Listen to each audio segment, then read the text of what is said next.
નમસ્કાર મિત્રો, હું રાજકમલ પ્રિયવંશી આપનું હાર્દિક સ્વાગત કરું છું. ગુજરાત રાજ્ય એસટી નિગમની કંડક્ટરની પરીક્ષામાં સફળતા મેળવી છે તો આ 5 બાબતોનું ધ્યાન રાખો. સૌપ્રથમ ટાઈમ ટેબલ બનાવી દો, 4 થી 5 કલાકનો અભ્યાસ કરો. બીજી બાબત, દરેક વિષયને સરખો ન્યાય આપો. તમને જે વિષયો આવડતા હોય તેનો ઓછામાં ઓછો 45 મિનિટ અભ્યાસ કરો અને જે વિષય તમારા માટે અઘરો છે તેનો 1 કલાક અભ્યાસ કરો. અભ્યાસ કર્યા પછી તમારે સ્વમૂલ્યાંકન કરવાનું છે કે તમે જે તૈયારી કરી છે તેમાંથી તમને કેટલું આવડ્યું છે અને શું નથી આવડતું. જે આવડે છે તે સારી બાબત છે, પણ જે નથી આવડતું તે વિષયો પર વધારે ફોકસ કરવાનું છે. જે પ્રશ્નો નથી આવડતા તેના પર તમારે વધુ ધ્યાન આપવાનું છે. હવે ખાસ વાત કરીએ કે દરરોજ તમારે 30 પ્રશ્નો લેવાના છે, 30 પ્રશ્નોના જવાબ આપવાના છે અને નક્કી કરવાનું છે કે 30 પ્રશ્નોમાંથી મને કેટલા જવાબ આવડ્યા. જો તમને 25 પ્રશ્નોના જવાબ આવડતા હોય તો ખૂબ જ સારામાં સારી બાબત છે. જો તમને 20 પ્રશ્નોના જવાબ આવડતા હોય તો તમે મધ્યમ વિદ્યાર્થી અથવા મધ્યમ ઉમેદવાર ગણાશો. અને જો તમને 10 જ પ્રશ્નોના જવાબ આવડતા હોય 30 માંથી તો તમારી નાપાસ થવાની શક્યતા વધુ દેખાય છે. 30 માંથી 10 સવાલના જવાબ આવડતા હોય પણ ધીરે ધીરે તૈયારી કરીને 10 માંથી 15 સુધી પહોંચવાનો છે, 15 થી 20 સુધી પહોંચવાનો છે અને 20 થી 25 સુધી પહોંચવાનો છે. આ આંકડો સર કરવો સામાન્ય નથી, પણ તમે દરરોજ તૈયારી કરશો તો ધીરે ધીરે ધીરે તમારા માર્ક્સ વધી જવાની શક્યતા રહેલી છે. મારા ભાઈઓ બહેનો, કંડક્ટરની પરીક્ષા માટે તમે તૈયારી કરી રહ્યા છો તો તમારે આ બાબતોનું ધ્યાન રાખવાનું છે. અભ્યાસ નિયમિત કરવાનો છે.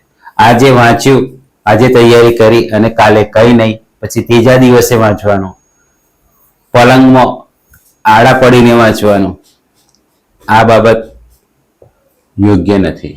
જ્યારે પણ અભ્યાસ કરવા બેસો તો ખુરશીમાં બેસીને જ અભ્યાસ કરો. જ્યારે પણ અભ્યાસ કરવા બેસો ત્યારે પાણીની બોટલ સાથે લઈને બેસો. જ્યારે પણ પાણી પીવાની જરૂર લાગે ત્યારે પાણી પી લો. પછી તમે અભ્યાસ કરતા કરતા પાણી પીવા માટે ઊભા થશો ને રસોડામાં આંટા મારશો ને આમ ફરશો ને તેમ ફરશો ને એમાં તમારી 10 થી 15 મિનિટ તમારી બગડી જશે. એટલે અભ્યાસ કરવા બેસો તો તમારી સાથે બધું મટીરિયલ લઈને બેસો, કાગળ પેન લઈને બેસો, પુસ્તક લઈને બેસો, પાણીની બોટલ લઈને બેસો, બધું સાથે લઈને બેસો. પૂર્વ તૈયારી કરીને જો તમે અભ્યાસ કરશો તો તમે ચોક્કસ સફળ થશો.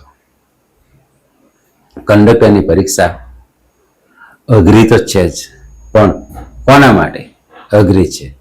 જે ઉમેદવારો મહેનત નથી કરતા, જેને તૈયારી નથી કરવી, જેને વાંચવામાં રસ નથી, જેને નોકરી મેળવવામાં જ રસ નથી, તેના માટે અઘરી છે.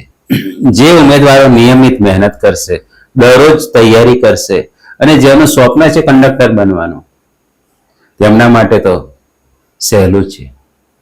માટે સફળતા મેળવવી એ તમારા હાથમાં છે.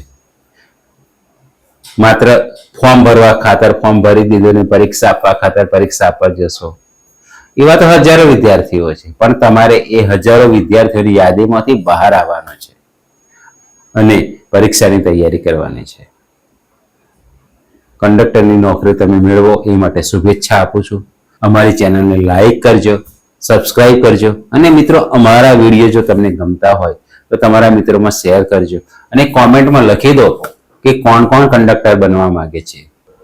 તમારા સૂચનો આવકાર્ય છે, કોમેન્ટમાં લખજો, અમે તેના જવાબ આપીશું. તમે કઈ કઈ બાબતોના વિડીયો મેળવવા માંગો છો તે અમને જણાવજો. અમે આવા વિડીયો જરૂર બનાવીશું. આભાર. Thank you.